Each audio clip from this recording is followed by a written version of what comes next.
You don't notice it at first. It doesn't scream. It doesn't demand attention. It whispers. In the way your back stiffens when you stand up. In the quiet ache in your hips when you turn in bed. In that strange heaviness in your chest when you sit too long and tell yourself, it's just age. But what if it's not just age? What if your body is asking for something you've been ignoring for years? And what if the longer you ignore it, the more silently your strength, your mobility, your independence begins to slip away?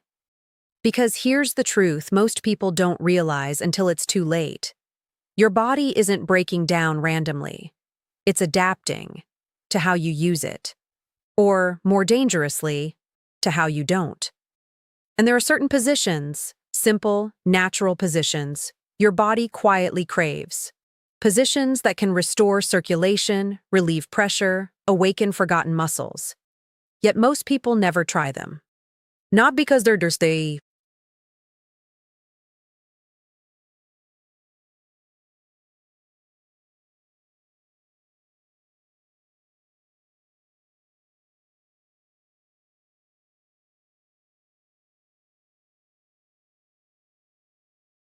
because no one's ever told them that told them they matter. And by the time they realize, they're already living in a body that feels heavier, tighter, older than it should.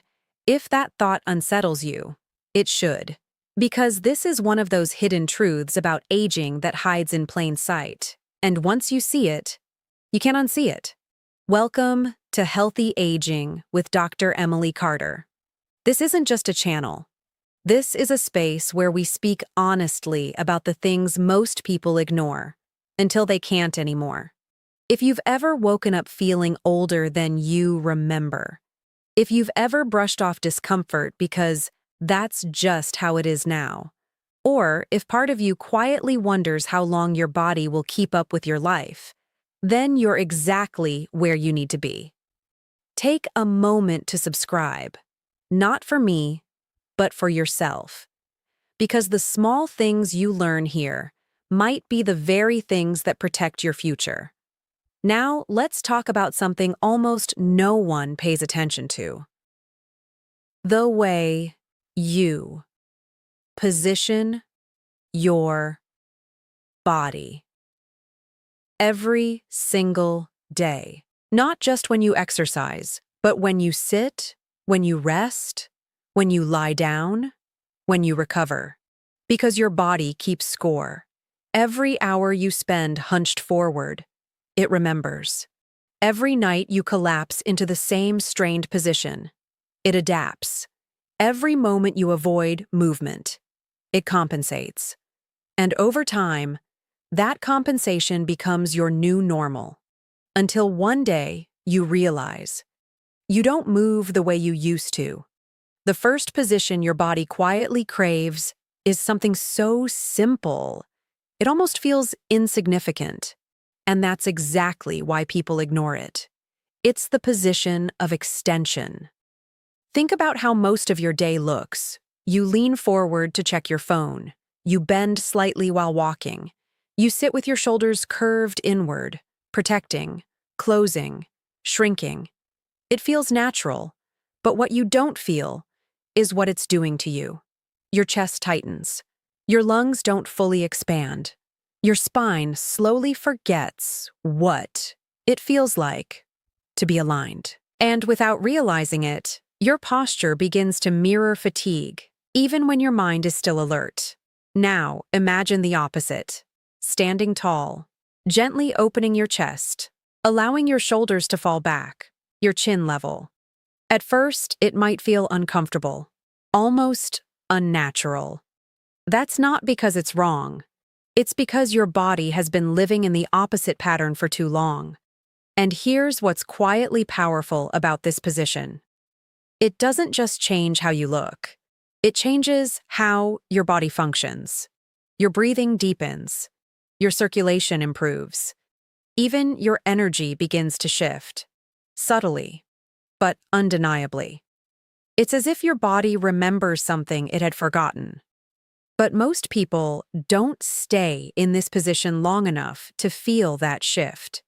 They return to what's familiar, what's easy, what's comfortable in the short term, not realizing they're choosing long-term decline, one posture at a time. The second position your body craves is one most people avoid because it requires getting closer to the ground, and somewhere along the way, we start to fear that. We stop sitting on the floor. We stop lowering ourselves without support. We stop trusting our bodies to move freely. But the ability to get down and get back up isn't just movement. It's independence. When you sit on the floor, whether cross-legged or simply grounded, you activate muscles that chairs have allowed to go dormant. Your hips open. Your core engages. Your joints experience angles they've been deprived of. At first, it may feel awkward, even slightly uncomfortable. That's not failure. That's awakening. Because what you're feeling is the difference between a body that's being used and a body that's being preserved. Slowly, passively, into stiffness. And the longer you avoid these positions, the harder they become. Until one day, they feel impossible. Not because your body was meant to lose them, but because it was never given the chance to keep them. And that realization is where everything begins to change. Because once you understand this, you start to see your body differently. Not as something that's aging against you, but as something responding, faithfully, to how you treat it. And that means something incredibly important. It means decline isn't always inevitable. Sometimes, it's just unchallenged patterns. Patterns you can still change, starting today. There's a moment most people never talk about. It happens quietly, almost invisibly. You reach for something you've reached for 1,000 times before, and something feels different. Not pain exactly, just hesitation. A slight stiffness, a pause that wasn't there before. And in that moment, your body is telling you something profound. You're drifting further away from what I was designed to do. Not because you're weak, not because you're broken, but because certain movements, certain positions, have slowly disappeared from your life. And your body, like anything left unused, begins to forget. The third position your body secretly craves is one that directly challenges that forgetting. It's the position of rotation, twisting, looking over your shoulder, turning your torso, allowing your spine to move in ways that feel fluid, alive, responsive. But think about your day. How often do you truly twist your body? Not just turning your head, but rotating through your spine, your ribs, your hips working together like they once did without effort. For most people, the answer is almost never. And that absence has consequences that creep in slowly. Your spine becomes rigid. Your movements become mechanical. Your balance becomes less certain, even if you don't notice it yet. Rotation isn't just flexibility. It's communication. It tells your nervous system that your body is still capable, still adaptable, still aware of itself in space. Without it, you begin to move like a structure instead of a living system, and structures eventually crack under pressure. But here's what's remarkable. The moment you reintroduce gentle rotation, even something as simple as slowly turning your torso while seated, you begin to feel something awaken, a subtle release, a quiet sense of space returning inside your body, as if tension you didn't even realize you were carrying starts to loosen its grip. And yet, most people never explore this again because it's not dramatic. It doesn't feel urgent until one day they turn too quickly, reach too far, and their body reminds them painfully of what it lost. The fourth position your body longs for is something even more misunderstood. Because it doesn't look like strength. In fact, it looks like surrender. It's the position of deep rest with awareness, not collapsing into the couch, not scrolling endlessly while your body sinks into itself, but intentional rest, lying flat, allowing your spine to decompress, your muscles to release, your breathing to slow without distraction. Most people think they're resting, but their nervous system is still on edge. Their body is still subtly bracing. True rest is something your body rarely experiences anymore. And over time, that constant low-level tension becomes your baseline. You wake up tired, even after hours of sleep. You feel drained without knowing why, because your body hasn't truly let go. When you allow yourself to rest in stillness, without noise, without stimulation, something deeper begins to happen. Your heart rate slows, your muscles soften, your mind gradually stops scanning for the next demand. And in that quiet, your body begins to repair. Not dramatically, not instantly, but steadily, in ways you can't see, only feel over time. And yet, this is one of the most avoided positions of all, because stillness makes people uncomfortable. It forces you to be present with your body, with your thoughts, with the subtle signals you've been ignoring. So instead, most people choose distraction. And in doing so, they delay the very recovery their body is quietly begging for. Now, there's one more position, and this one might be the most important of all. Not because it's difficult, but because it challenges something deeper than the body. It challenges your habits, your identity, your willingness to change. And before we get there, I want you to notice something. Not in theory, but in your own experience. How many of these positions have you truly allowed your body to explore? Recently. Not years ago. Not back when you were more active, but now. Because this isn't about what your body used to do. It's about what it's still capable of, if you give it the chance. Aging doesn't happen all at once. It happens in small omissions, movements you stop making, positions you stop entering, signals you stop listening to, until one day, your world becomes smaller, not because it has to, but because your body has adapted to less. And the most dangerous part is how normal it starts to feel. But normal isn't always healthy and comfortable, isn't always safe. Sometimes, comfort is just the absence of challenge. And without challenge, the body doesn't grow. It withdraws. Quietly. Gradually. Almost politely. Until something forces your attention, an injury, a fall. A moment you can't ignore. But it doesn't have to get there. Not if you begin to listen now. Not if you begin to respond. Before your body has to raise its voice. Because the final position, the one most people never return to, isn't just physical, it's symbolic. And once you understand it, you'll never look at your body the same way again. And now, we arrive at the position that almost no one talks about.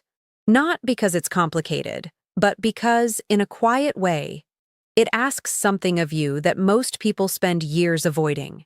It asks you to trust your body again.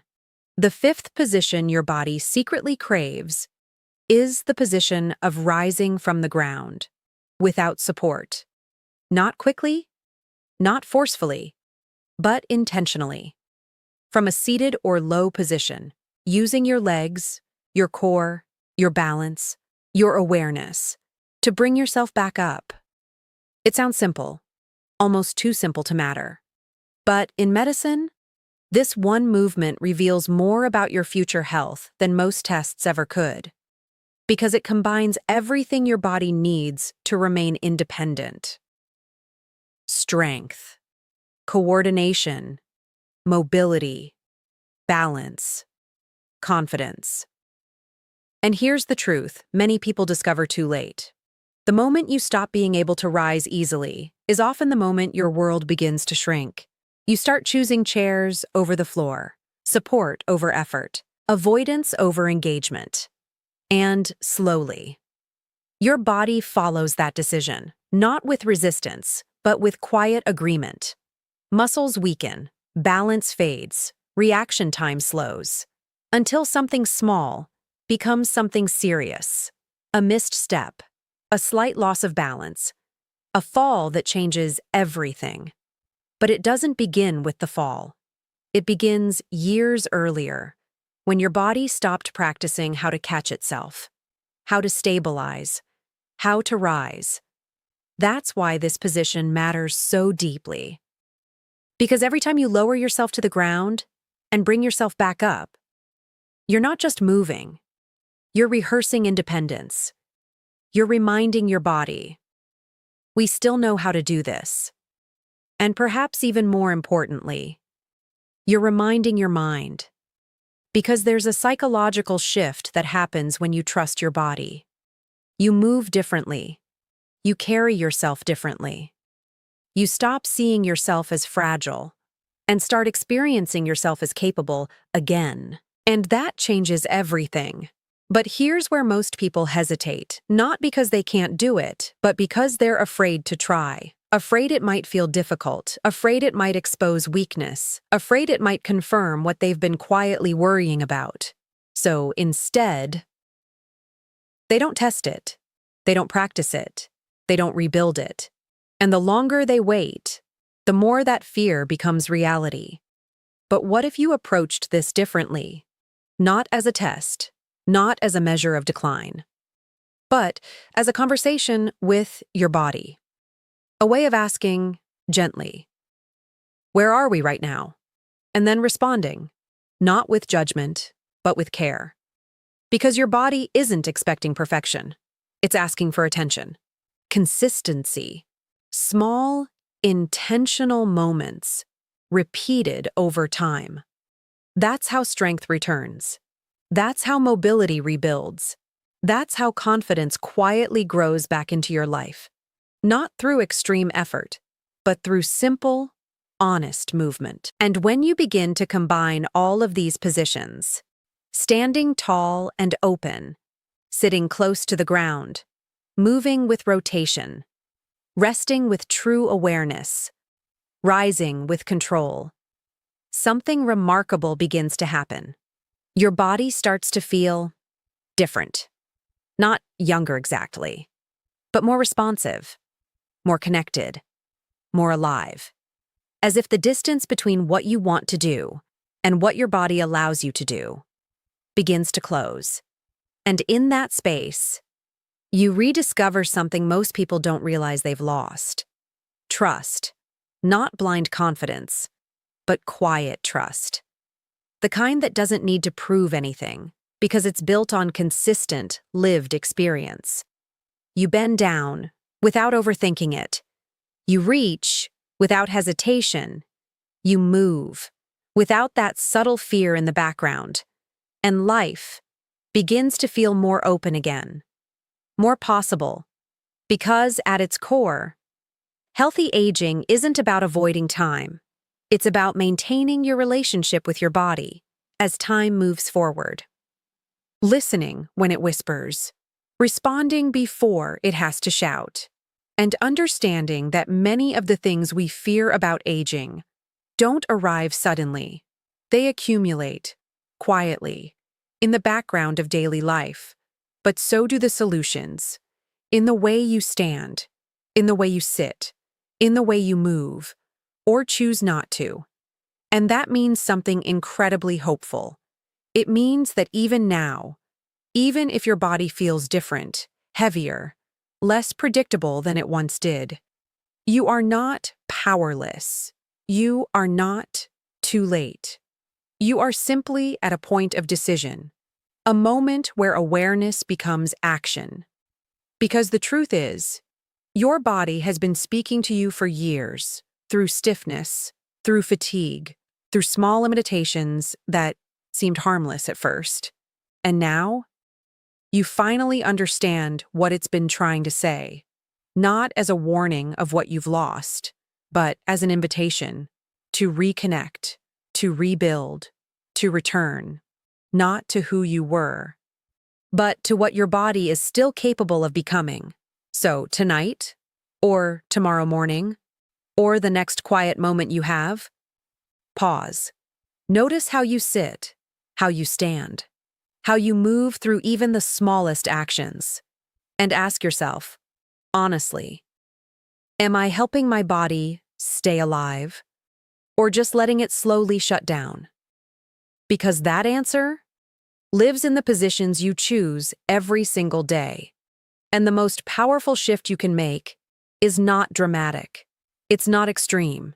It's simply this: to stop ignoring what your body has been quietly asking for, and finally, begin to respond.